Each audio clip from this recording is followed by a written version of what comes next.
Once again, trade rumors swirl around New Orleans Saints quarterback Derek Carr, and once again, such a move is highly unlikely. We got all that and a little bit of lagniappe for you on today's episode of Locked On Saints.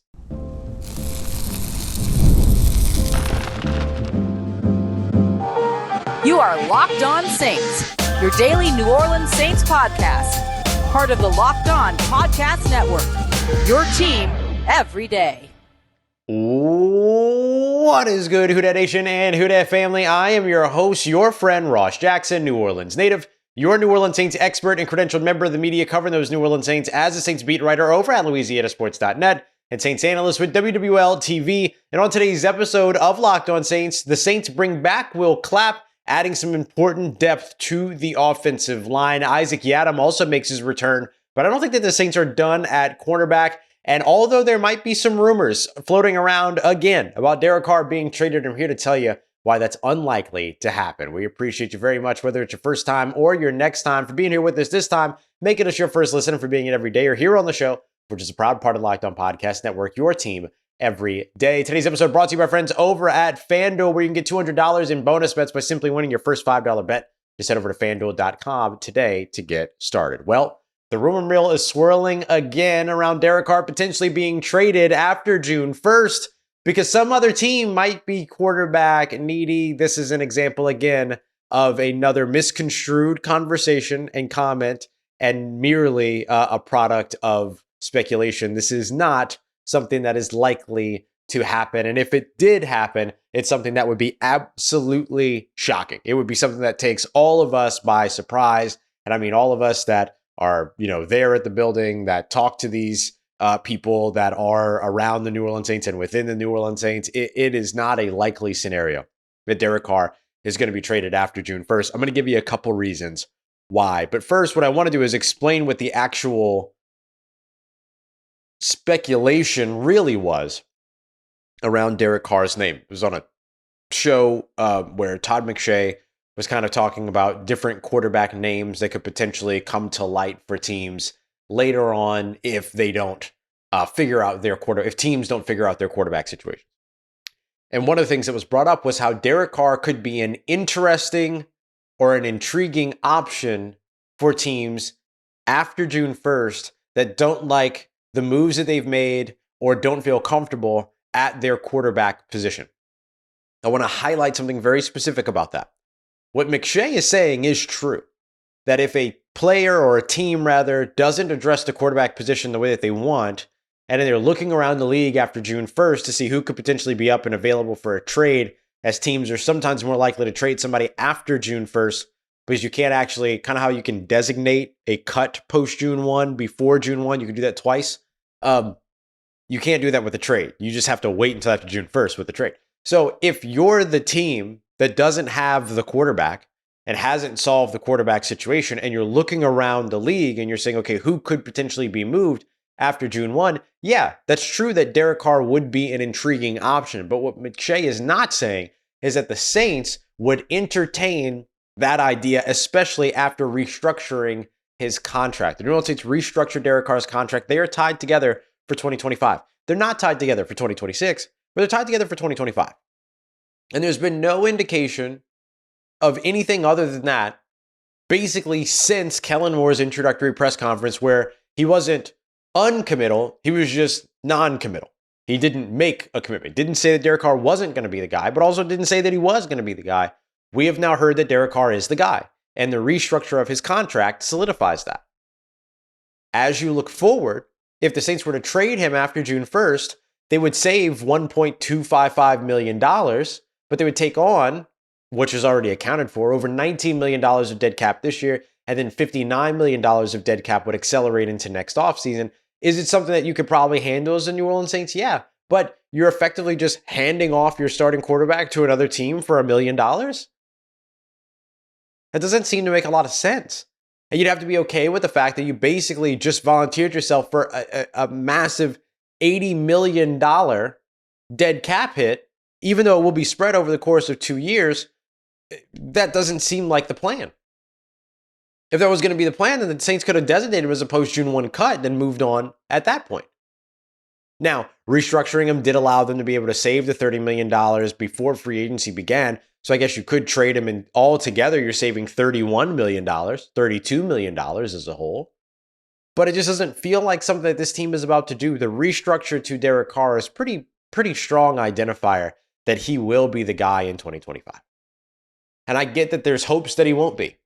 I understand that. There's people that don't want Derek Carr as the quarterback in New Orleans. I get that. But that is very likely to probably be the case more so in 2026 than it will be here in 2025. This is not a likely scenario. Now, I'm not going to say that it's impossible.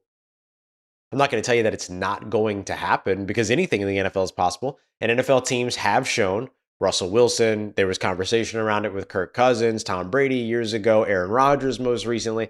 Teams have shown that they're willing to take dead cap hits at the quarterback position. There's no doubt about that. Now, we can revisit this conversation if the Saints draft a quarterback in 2025. I don't know that they're ready to turn things over to Spencer Rattler week one. I know that they like him a lot. I know that he's better than what he showed on film and on the field last year with the supporting cast that was around him.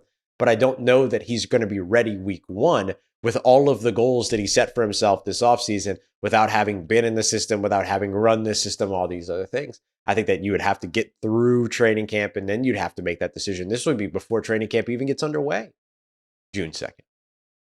You'd be putting Spencer Rattler on the spot quite a bit. I'm sure a position he would be perfectly happy to be put on the spot with. But at this point, I don't know that that's necessarily the way that they would turn. Now, things get interesting if they drafted a quarterback at 9 because Shedeur Sanders fell or something like that. But again, I don't necessarily see Shedeur Sanders falling. I think a lot of that is some team in the top 7 that's talking trash about Shedeur Sanders, hoping that he'll fall to them before the New Orleans Saints are even on the clock. It's very likely to be the case. So I'm not telling you that this won't happen. I'm telling you that it's very unlikely and that it would be a shocking move by New Orleans. And it would be a loud move by New Orleans. Like if the Saints did that, it would show you 100% what they've truly thought about Derek Carr this entire offseason, right? Like if they ended up saying, okay, we're going to restructure his contract, save $30 million, and then off of saving $30 million, you're going to trade him post June 1, that would be a surprising move. And don't forget that Derek Carr does have a no trade clause, so it would have to be a situation that he'd be willing to waive that no trade clause to do. Now, you just guaranteed him a whole bunch of new money. So sure, you know what I mean? You're basically paying me $30 million to say, yeah, I'll be traded at that point. I would take that.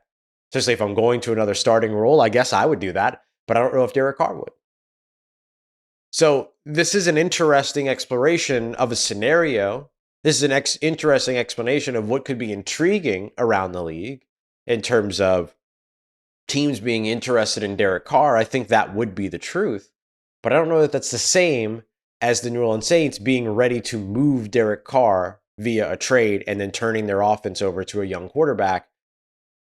I don't know if they're ready to do that. It doesn't seem like there's any indication that they would do that, especially if they've been bringing back everybody that Derek Carr is comfortable with. And so with all that, I'll say that the Derek Carr idea, or the idea of a Derek Carr trade post June 1, not impossible, but certainly feels far from likely and feels more like that's about interest from other teams as it is interest from the New Orleans Saints of actually moving on. Coming up next, the New Orleans Saints, a couple of reunions. We'll get to Will Clapp here in a second, but how about Isaac Yiadom, who could potentially contend to be the Saints' top corner next season? We got that coming up for you next as we continue on with today's episode of Locked On Saints, part of Locked On Podcast Network, your team every day. Today's episode brought to you by our friends over at FanDuel, America's #1 sportsbook. March Madness is here, and FanDuel is making sure that you can get the most out of this year's college basketball tournaments. And in the meanwhile, new customers can get $200 in bonus bets by simply winning your first $5 bet. That's $200 in bonus bets that you can use on things like fourth quarter comebacks, buzzer beaters, and even who's going to cut down the net by the end of the tournament. I love playing the favorites, especially as a first bet over at FanDuel, so you can get that $200 in bonus bets.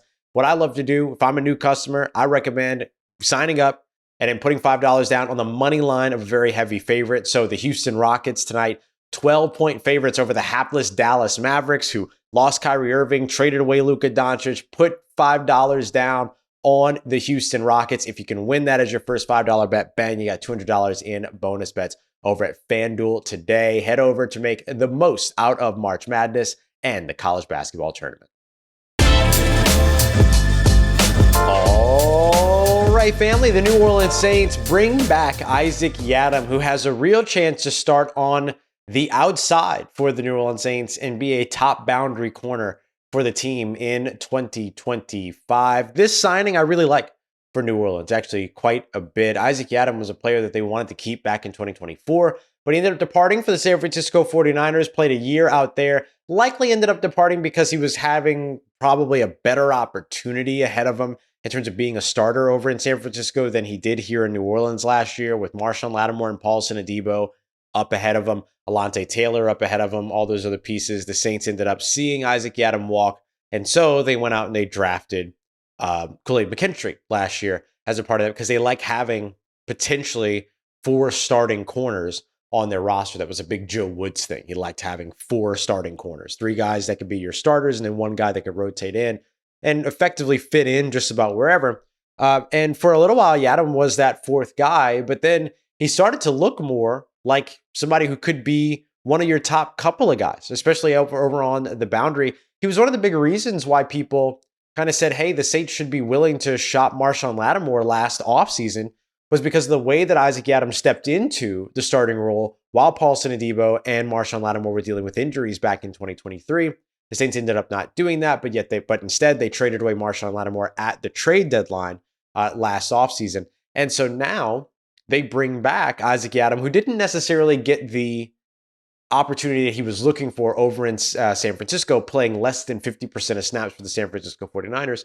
And while this might feel like it's just kind of a depth signing, a near 30-year-old corner, he signs a 3-year deal worth $9 million, up to $10.5 million in incentives, boost, escalators, things like that, which effectively tells you that he's a guy that they're probably going to look at and give an opportunity to see if he can start opposite Kool-Aid McKinstry on the outside, which will allow you to move Alontae Taylor back on the inside. So can Isaac Yiadom do it? Well, if he ends up playing, it's a very different scheme now, but if he ends up playing the way that he did and producing the way that he did back in 2023, he more than certainly can. Not only did he have 37 total tackles, 14 pass breakups, or 14 passes defense, an interception, and a fumble recovery, he did a lot more than that. Back in 2023, among all cornerbacks across the NFL that saw at least 300 coverage snaps, which, by the way, is 99 different corners, Isaac Yiadom ranked number 1 in forced incompletion percentage over at Pro Football Focus. 30% of the incompletions, or 30% of the passes that went his way, were a forced incompletion, meaning a pass breakup, him, knocking the ball away, or maybe make contact with the receiver, disrupting the receiver's ability to catch the ball or getting an interception. He had 13 forced incompletions, 11 pass breakups. He also had that 1 interception that we talked about, allowing just 50% of the targets that came his way, 22 of 44, to be caught by receivers that he was defending. Now, he did surrender 3 touchdowns, so the passer rating was up to 84.4, but he and Paulson Adebo in 2023 were both in the top 3 across the league of forced incompletion percentage amongst that group of 99 cornerbacks.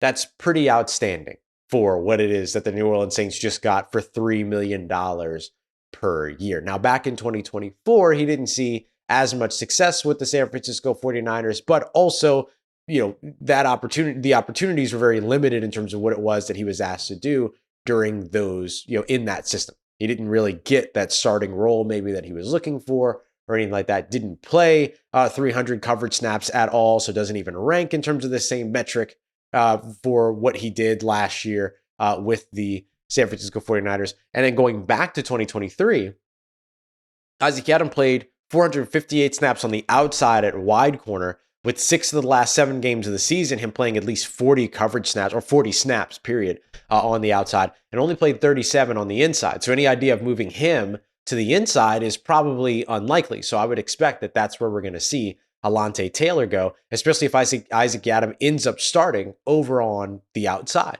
which is very possible. Again, you heard the numbers that I read off.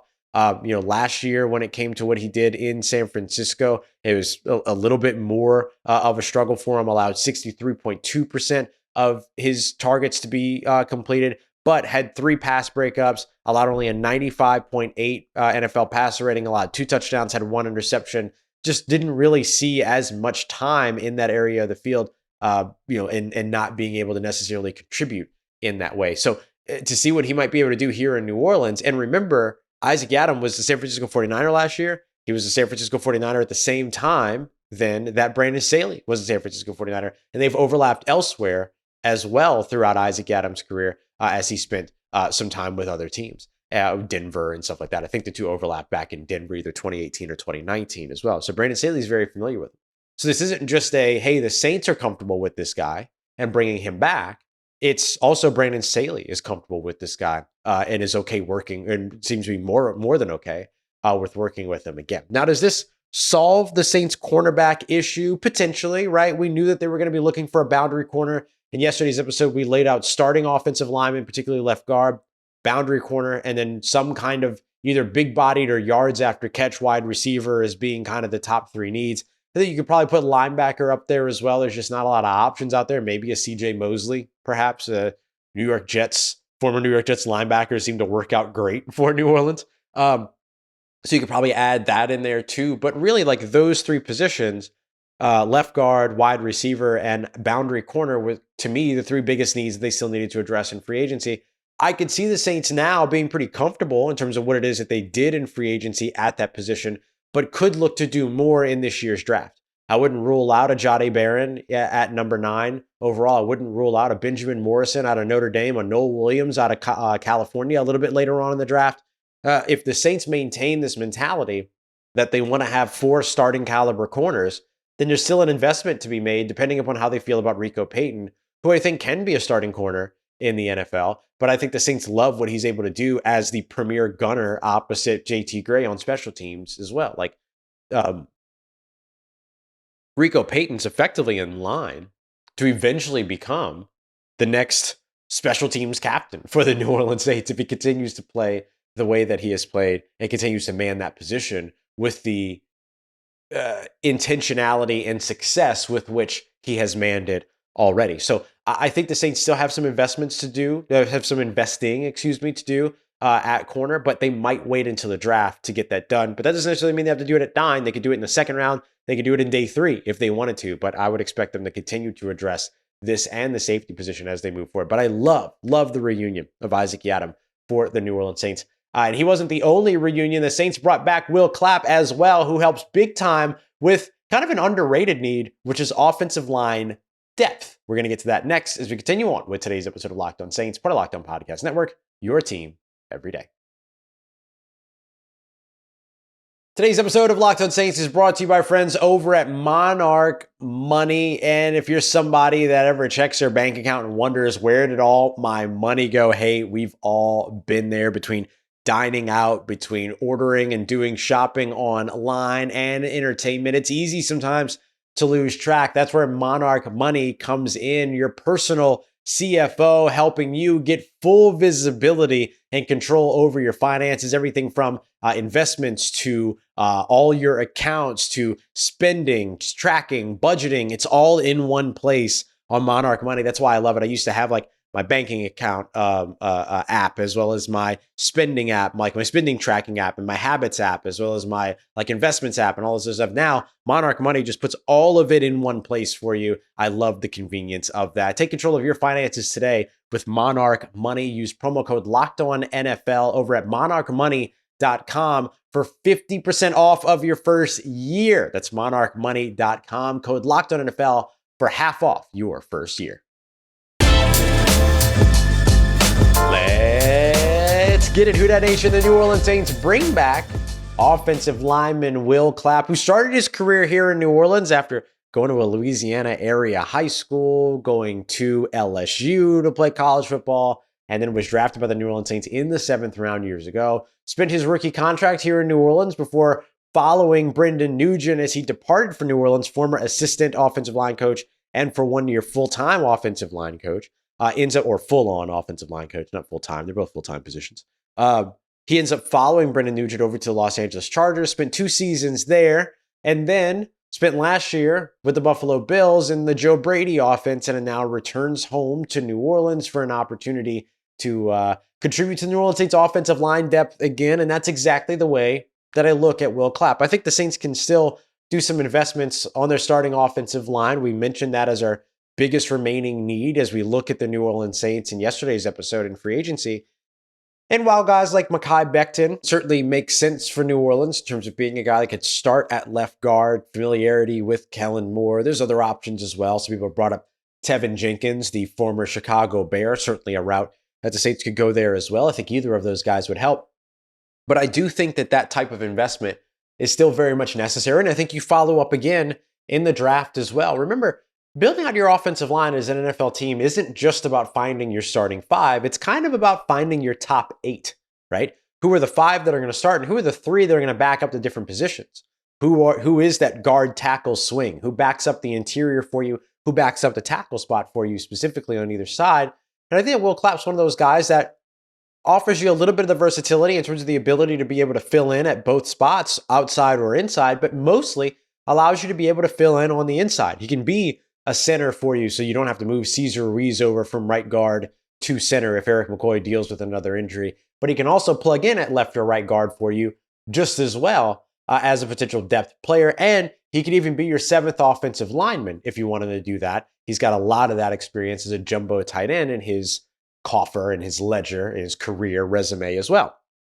And so I think for the Saints, the Will Clapp signing doesn't necessarily give them a new starter at left guard, although he could potentially compete there. But on a 1-year deal, definitely gives New Orleans an opportunity to say, okay, got another one of those top 8. If you really think about it, Taliesin Fuanga as well as Trevor Penning as your starting tackles, probably no reason necessarily to shake that up. Left guard is open, but center and right guard are taken up. Eric McCoy, Cesar Ruiz, nice and easy. So you've got 4 of your top 5. Behind them, you've got guys like Nick Saldiveri, who was a big question mark. It was maybe in line to start at left guard last year, but then had the training camp injury. And in that thrust, Lucas Patrick, who was kind of the Will Clapp signing of last year, into a starting role. Did great there his first two games, but then play as well as health were inconsistent throughout the rest of the season. Then you've got Landon Young, who steps in and could probably be your swing tackle. The Saints love Landon Young, and for good reason. He's somebody that covers multiple positions and has learned the guard spot as well. So somebody that could slide in at tackle or at guard. But now you're looking to see, okay, so who's going to be that next depth piece? And I think that that's where maybe Will Clapp comes in, and then we'll see what happens with a guy like Nick Saldiveri. And then you've got other guys that you're still developing as well, Kyle Hergel, Josiah Ziram, all that. But I think that you have those guys that you're developing that are going into their second year. Kyle Hergel is an undrafted free agent, as well as Josiah Ziram as a 7th-round draft pick. Allow them to continue to develop, and you can continue to invest in this position as well. So you've got 4 of your starting 5, and you might have 2 of your backup 3. You might have 3 of your backup 3, depending upon how they feel about Nick Saldiveri. And so at least one more addition on the offensive line makes sense, and that's still a starter at left guard. But I wouldn't be surprised to see them also go after somebody in in the draft as well. So you can sign somebody in free agency, might be a starting level guard for you. But I think still drafting another tackle, drafting another guard, drafting another versatile player that can play inside and out makes a lot of sense as well. A Cameron Thomas out of Texas in the 2nd or 3rd round, sure, why not? A Tate Radledge or a Jared Wilson or a Dylan Fairchild out of Georgia. Any of the 3 Georgia interior offensive linemen make a ton of sense for New Orleans as well, and have the skill set, the pedigree, the SEC play, all of that to be able to translate pretty quickly to the NFL game. There's a lot of ways that the Saints can invest, and that's without even getting the guys like West Virginia's Wyatt Milam, as well as Gray Zabel out of North Dakota State University, who could be a solid 2nd-round pick for the team, and more. It's a solid enough interior offensive line class in day 2 and day 3 that you can still address that position if you want to. Heck, you can still invest in tackles at that spot if you want to as well. You can go all the way down to a Marcus Ware later on in the draft. It's a potential 7th-round guy, a Joshua Gray who's a potential 7th-round guy, a Clay Webb who's a potential 7th-round guy. Like, there's a lot of guys in this draft that you can say, we want to bring you in and develop you as a depth player. We've got our starting 5, but be ready. You know what I mean? In terms of making sure that you have those guys that can step in and step up if the offensive line takes on more injuries. Because here's the thing, the offensive line is going to get injured. It's a brutal position to play. It's a violent position to play. Some of those guys are going to miss some time. And that's across typically every team. You can get lucky and have a Philadelphia Eagles type season or a Green Bay Packers type seasons where your offensive line plays, all but a few snaps together or whatever, a game's worth of snaps together or whatever.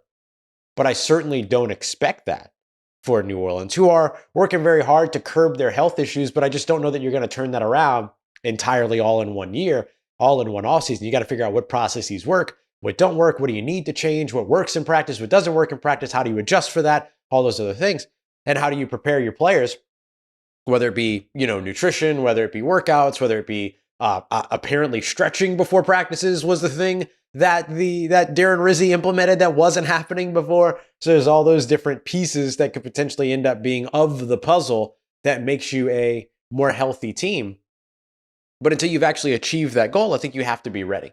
And I think being ready means investing in players like Will Clapp. They can come in and immediately be a quality depth player for you and could end up stepping into a starting role at some point during the season, and you'd feel pretty comfortable about it. So I look, not even low-key, I genuinely like the Will Clapp re-signing as well. The only things that I don't like that the New Orleans Saints have done so far in free agency is what they haven't done, which is finding a starting left guard and potentially investing in wide receiver. Outside of that, I'm okay with the things that they've done, although I do think that it's a little bit of a run it back mentality that tells you that the Saints clearly believe that their issues last year didn't have to do with their roster.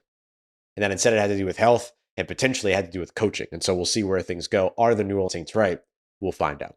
Coming up in tomorrow's episode, as we continue on 7 days a week here, we'll catch up with any big news, but also want to walk you through some of the salary cap impact of extensions for guys like Chase Young, Juwan Johnson, how the New Orleans Saints continue to make money while looking like they're spending money. We'll dive into that in tomorrow's show. We appreciate you very much, as always, for making us your first listen. Make sure you go and check out Locked On NFL Draft for your second listen today. And we thank you for making us a part of your day, part of your routine, for saying yes to me on the show. If you see me, please say hi. And if you need anything else around your New Orleans Saints in between these episodes, make sure you follow me on your favorite social media at Ross Jackson, NOLA. Hit me up. Let me know how the family's doing. Let me know how you living. Let me know how you momming them. And trust you, that nation. I'll holla at you.